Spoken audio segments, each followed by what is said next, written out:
ছাত্ৰ ছাত্ৰীসকল, আজি আমি লেখৰ সহায়ত সৰলৰৈখিক সমীকৰণ জোৰ কিদৰে সমাধান কৰা হয় তাৰে বিষয়ে আলোচনা কৰিবলৈ ওলাইছোঁ।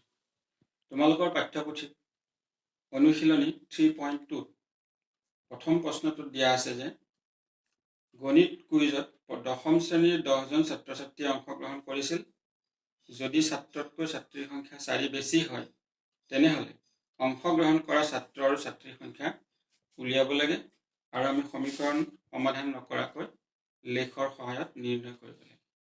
প্ৰথমতে আমি ইয়াত দিয়া থকা যিটো ষ্টেটমেণ্ট তাৰ পৰা দুটা সমীকৰণ আমি বনাই ল'ম আৰু সেই সমীকৰণৰ পৰা লেখ অংকন কৰিম।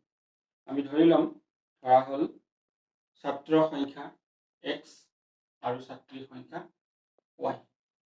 যিহেতু ছাত্ৰ আৰু ছাত্ৰীৰ মুঠ সংখ্যা 10 গতিকে x plus y is equal to 10। এইটো হ'ব এটা সমীকৰণ। দ্বিতীয়টো চৰ্ত মতে আকৌ যদি ছাত্ৰতকৈ ছাত্ৰীৰ সংখ্যা 4 বেছি অৰ্থাৎ x plus 4 is equal to y। এইটো কিয় হ'ল?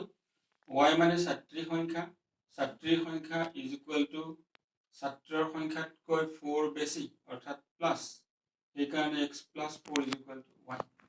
এইটো আমি প্ৰমাণিক ৰূপ কৰিম x minus y plus 4 equal to 0। এইটো দুই সমীকৰণ। যে এই সমীকৰণ দুটাৰ পৰা আমি দুটা লেখ অংকন কৰিব পাৰোঁ। এক নং সমীকৰণৰ পৰা যদি আমি y ৰ বাবে সমাধান কৰোঁ তেনেহ'লে আমি পাম যে y is equal to 10 minus x। ইয়াৰ পৰা x ৰ মান যদি আমি 5 দিম তেনে y ৰ মান হ'ব 10 minus 5 is equal to 5। যদি x ৰ মান 6 দিম 10 minus 6 is equal to 4 হ'ব। আৰু x ৰ মান 3 দিলে y is equal to হ'ব 10 minus 3 is equal to 7। সেইদৰে দ্বিতীয় সমীকৰণটোৰ পৰা y ৰ বাবে সমাধান কৰিলে y is equal to x plus 4 হ'ব। ইয়াতো সেইদৰে x ৰ মান 2 ধৰিলে y ৰ মান 6 হ'ব। x ৰ মান 3 ধৰিলে 3 plus 4 is equal to 7। x ৰ মান 5 ধৰিলে y is equal to 5 plus 4 9। এতিয়া আমি প্ৰথম সমীকৰণৰ পৰা পোৱা বিন্দু তিনিটা স্থাপন কৰিম। প্ৰথমটো বিন্দু হ'ল 5 5।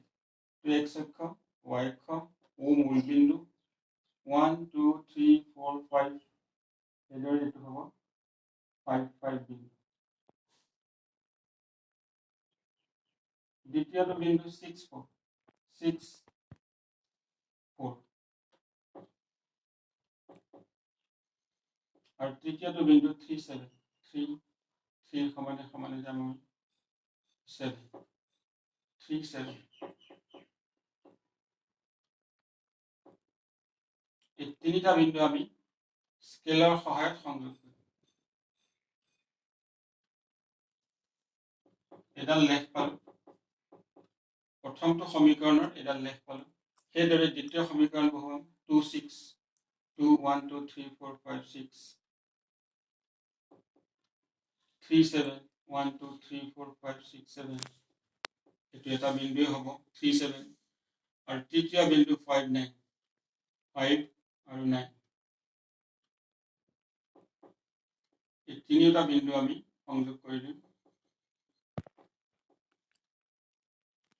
বিন্দু তিনিটা সংযোগ কৰিলে স্কেলাৰে সংযোগ কৰিলে সমান হ'ব। ইয়াত ভালকৈ সমান হোৱা নাই।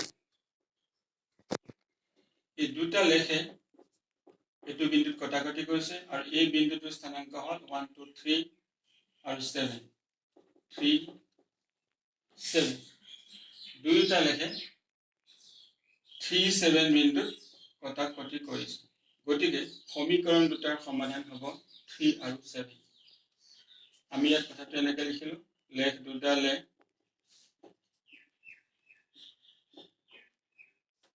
3 7 বিন্দুত কটাকটি কৰে। গতিকে লেখৰ পৰা পোৱা সমাধান x is equal to 3 y is equal to 7 অৰ্থাৎ ছাত্ৰ সংখ্যা 3 জন আৰু ছাত্ৰীৰ সংখ্যা 7 জন আমাক নিৰ্ণয় কৰিব কৈছে ছাত্ৰ সংখ্যা আৰু ছাত্ৰীৰ সংখ্যা আমি পালো ছাত্ৰ সংখ্যা 3 জন আৰু ছাত্ৰীৰ সংখ্যা 7 জন দুটা গ্ৰাফে যেটো বিন্দুত কটাকটি কৰিব সেই বিন্দুটোৰ স্থানাংকটোৱেই হ'ল সেই সমীকৰণ দুটাৰ সমাধান আৰু এই দুটা সমীকৰণে এটা নিৰ্দিষ্ট বিন্দুত সেট কৰিছে কাৰণ এই দুটা বিন্দুৰ এটা অদ্বিতীয় সমাধান আমি পাইছো এই অদ্বিতীয় সমাধানটোৱেই হ'ল 3 7 x ৰ মান 3 y মান 7 অৰ্থাৎ ছাত্ৰ সংখ্যা 3 জন ছাত্ৰীৰ সংখ্যা 7 জন এইদৰে আমি লেখৰ সহায়ত দুটা সমীকৰণ সমাধান কৰিব পাৰোঁ